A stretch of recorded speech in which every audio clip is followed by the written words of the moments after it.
வணக்கம், வணக்கம்.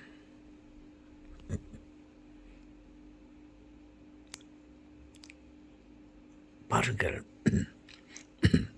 கடவுள் பல லட்சம் பேர்களை படைத்திருக்கிறார். பல மில்லியன்ஸ் ஆஃப் பீப்புள் படைத்திருக்கிறார். பல பில்லியன்ஸ் ஆஃப் பீப்புளை கடவுள் படைத்திருக்கிறார்.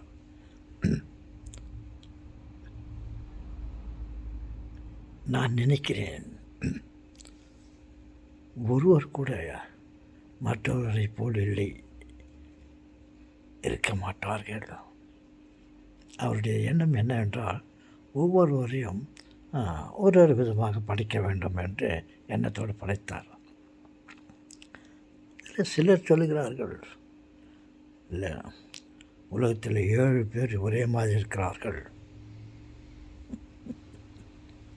மற்றும் சிலர், இல்லை, 4 பேர், உலக மக்களிலே 4 பேர் ஒரே மாதிரியாக இருக்கிறார்கள்.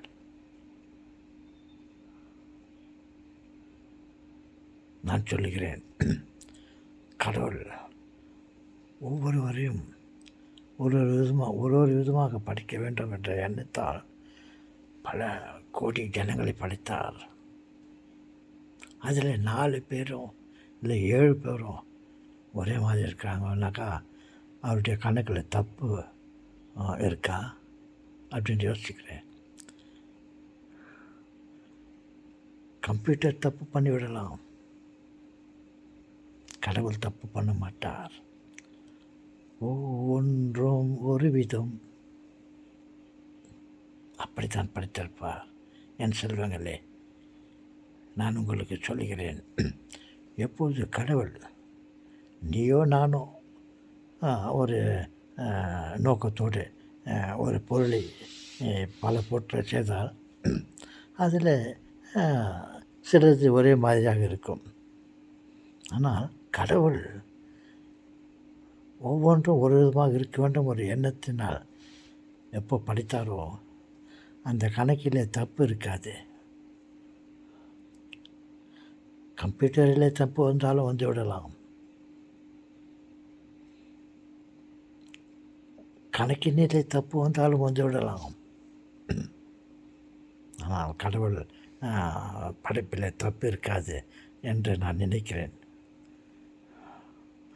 அவன் என்று அணுவும் அசையாது. எஸ், தெரிந்து கொள்ளுங்கள்.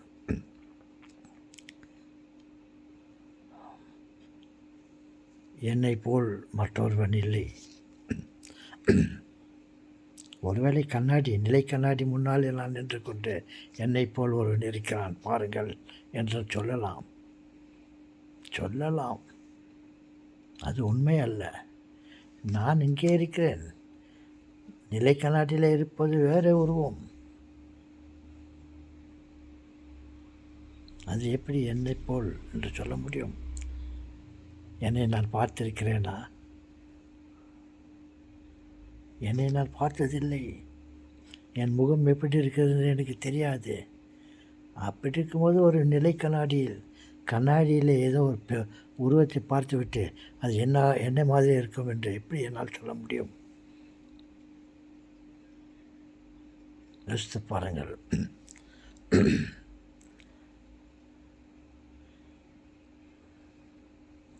ஓகே ஓகே, நான் சொல்வது ஓகே தாத்தா, நீங்கள் சொன்னாக்கா ஓகே தாத்தா.